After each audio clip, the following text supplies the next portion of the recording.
You've lost touch with who you are, the core of your being. You're on social media too much. You're listening to what other people are telling you. You got to listen to yourself.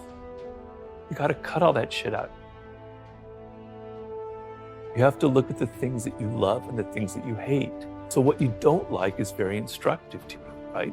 You're looking at things that are very powerful inside of you, that are emotional. They're not intellectual. They're feelings, they're emotions. They're visceral things that you connect to.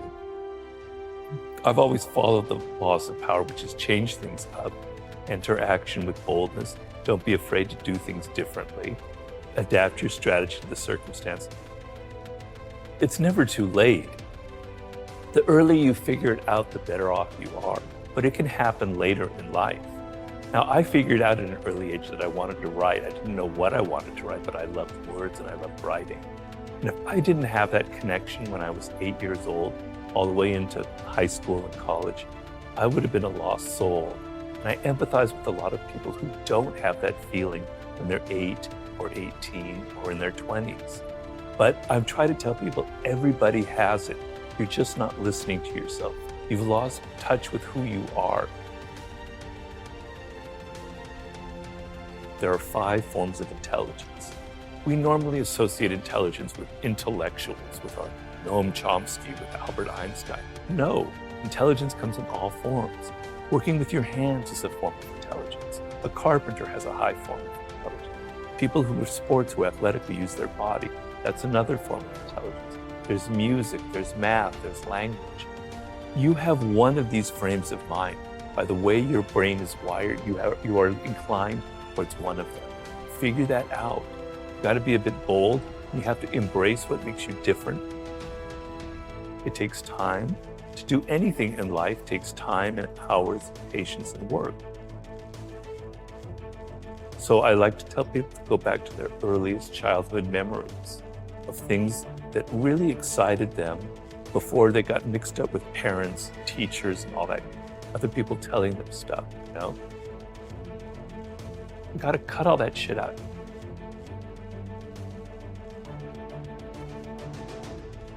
You know, I was frustrated, I was depressed. I even have to admit I had moments that were slightly suicidal because I knew deep down that I could do something. I was different from other people. I had different experiences, you know, and I knew that there was something I needed to express. There was a purpose to how my life had unfolded, but I couldn't find it. I had tried everything. I had tried every form of writing, every possible endeavor you can imagine. It just didn't click. So I was very deeply frustrated. And the frustration, I tell people, is a good thing. Negative emotions are trying to teach you something. They're trying to teach you the opposite. Something else is going on. Frustration, what would be worse than frustration would be despair, giving up. No hope, but frustration is a sign that you haven't given up. You know you can do something, but you haven't figured it out. So when you have those kind of feelings, look at them and there's something positive in them. So I knew that there was something I was meant to do. I just couldn't figure it out when.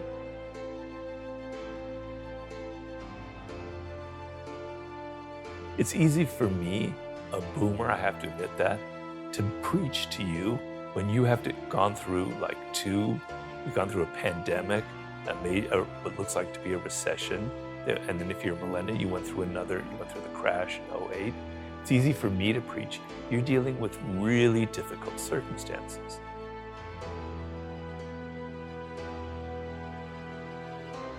So a lot of people are rethinking their lives. They don't want to work at crap jobs just to get by. And I applaud that 100%, right? That's great. So you want to think about working for yourself is the ultimate position in this world.